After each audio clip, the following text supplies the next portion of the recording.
Va ora in onda 30 minuti con Bruno Zanette. Appuntamento settimanale di costume e informazione. Ogni sabato mattina su RC Radio.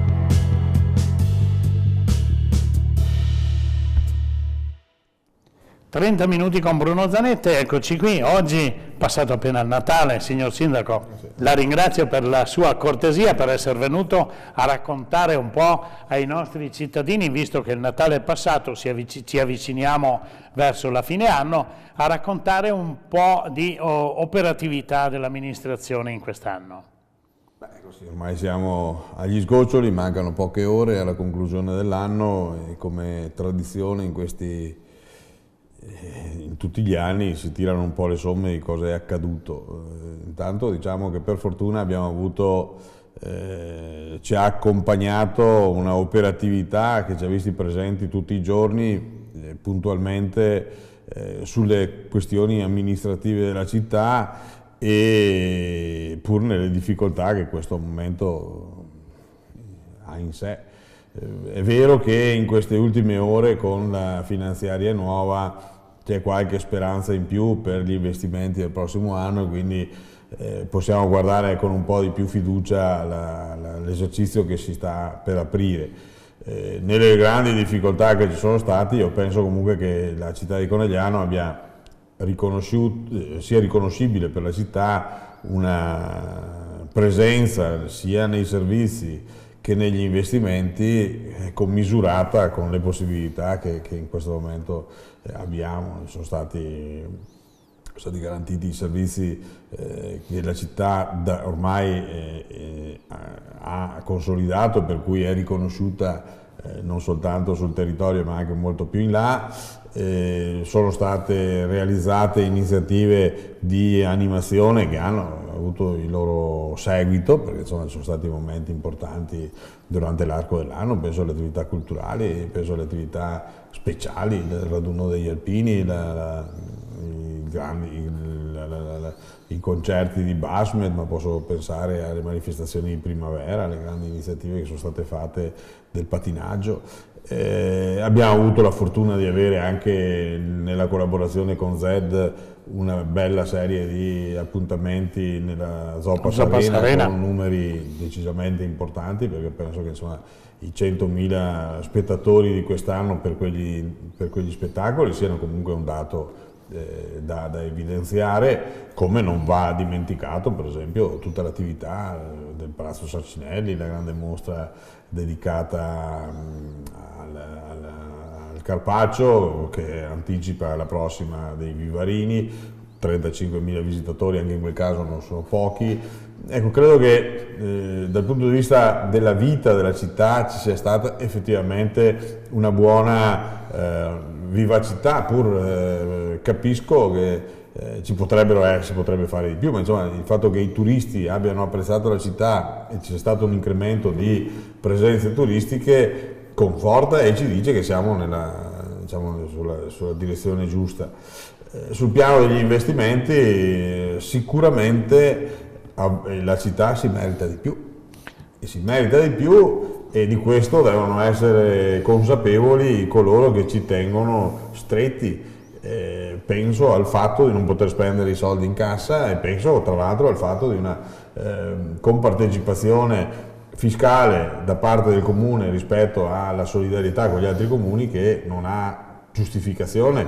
Vi ricordo sempre che sui 12 milioni di IMU che i cittadini coneglianesi pagano sarebbero 14.500, 2.500.000 vanno già allo Stato per i capannoni, per le banche, per i centri commerciali, quindi il comune delle banche, dei centri commerciali, dei capannoni non prende soldi, quindi questi vanno allo Stato. Ma il problema più grosso è dato dai 12 milioni di euro che rimangono, sui quali c'è un fondo di solidarietà che incide per Conegliano del 38% e sono circa 4 milioni di euro. Questi 4 milioni di euro poi vengono ripartiti tra i comuni d'Italia in una logica cosiddetta di solidarietà. In realtà si tratta di un furto rispetto a qualcuno ed è un furto nei nostri confronti. Pensate che dei 4 milioni che noi versiamo ce ne tornano 100.000 ma più della metà dei comuni della provincia di Treviso, quindi non è un problema di meridione, di nord, di sud, di est o di ovest. Solo nella provincia di Treviso la metà dei comuni ha un saldo attivo, quindi versa 100 ne prende 100 e qualcosa.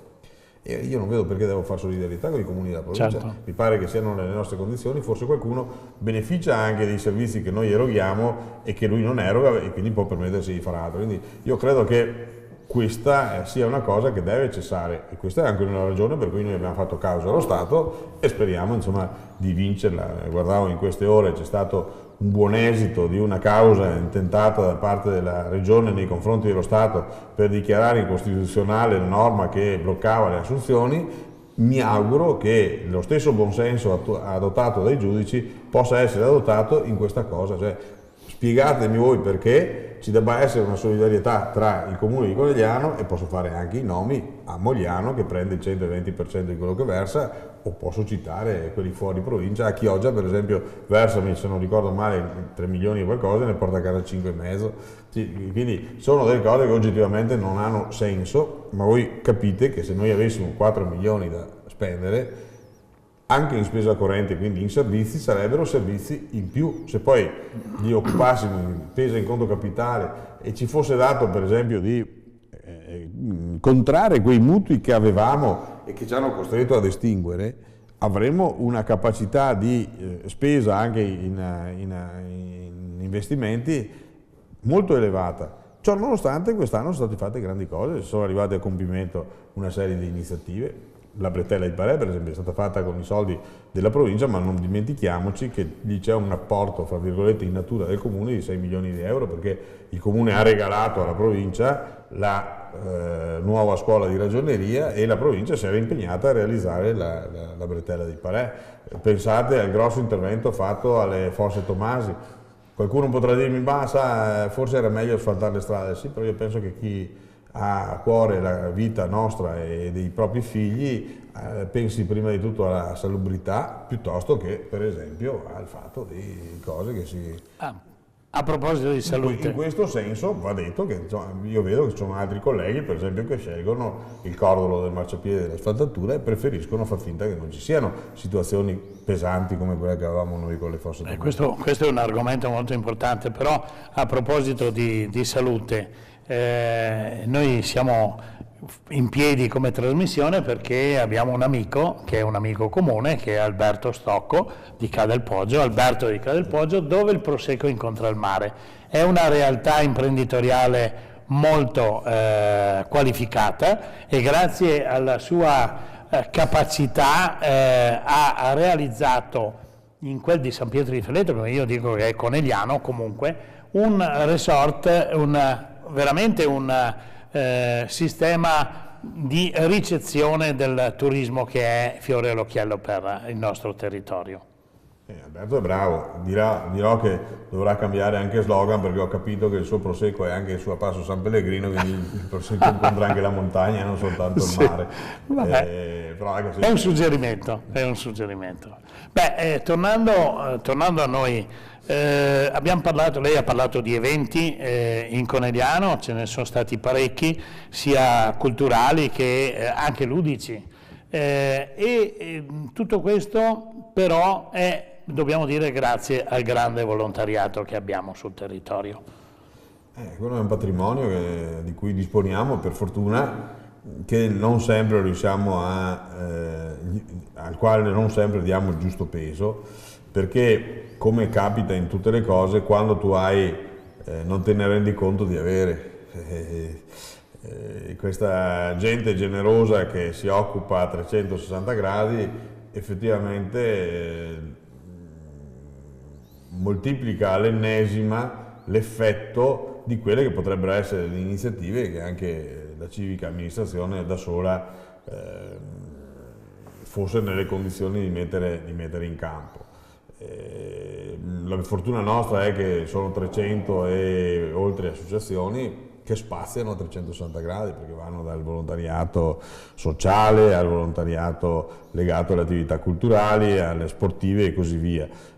Mi fa piacere per esempio che quest'anno siamo riusciti a dare la sede anche alle associazioni, sono più di 40 quelle che ormai si sono insediate all'interno del fabbricato dell'ex distretto sanitario, mi pare anche con soddisfazione delle associazioni stesse, vedo che c'è un gran lavoro nell'adeguamento e nell'adattamento delle sedi, quindi questo non può che essere positivo, segno che questo è di vivacità.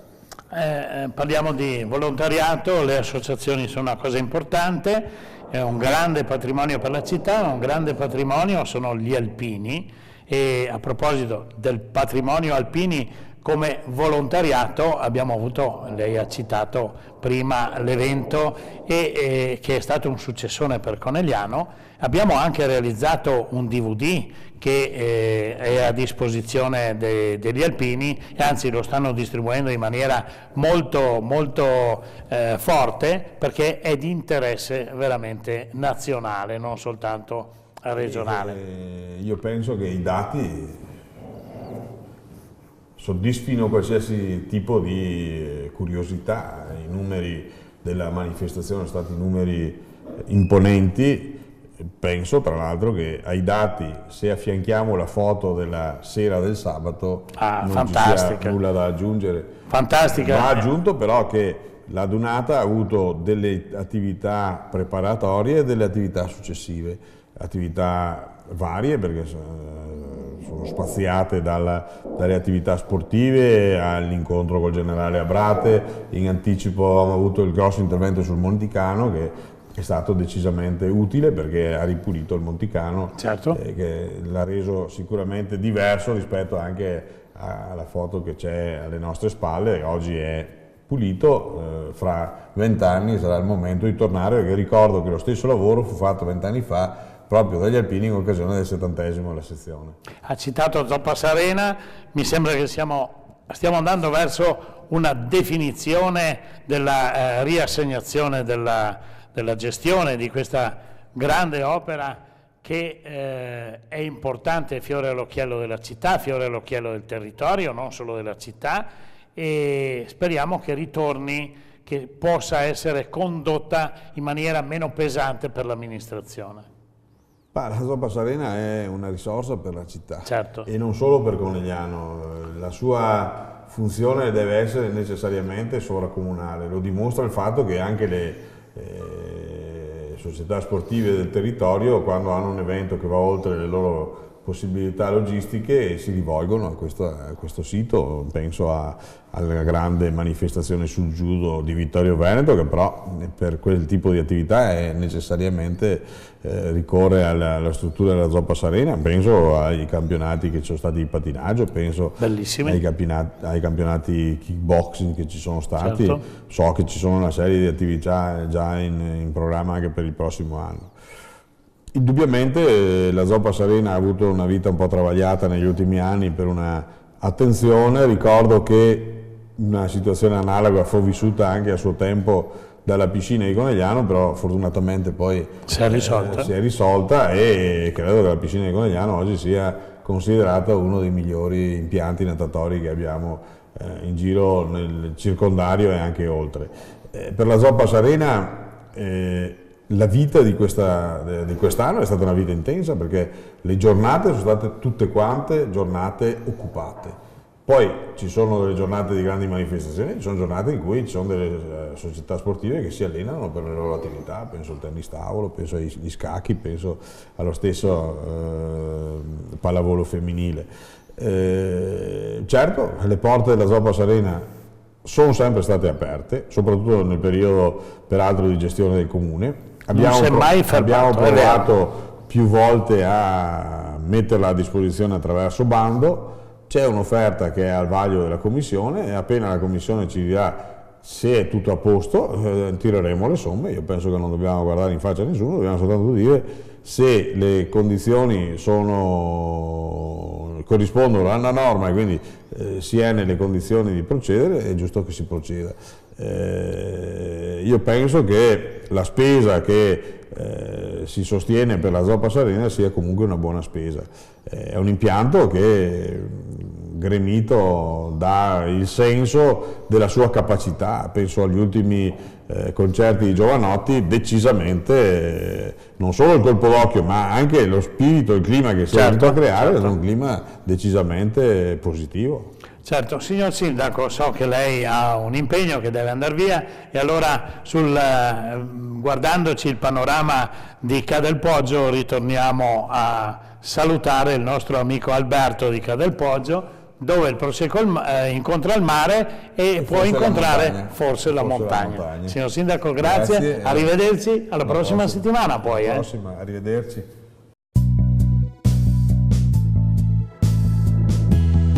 Avete ascoltato 30 minuti con Bruno Zanette.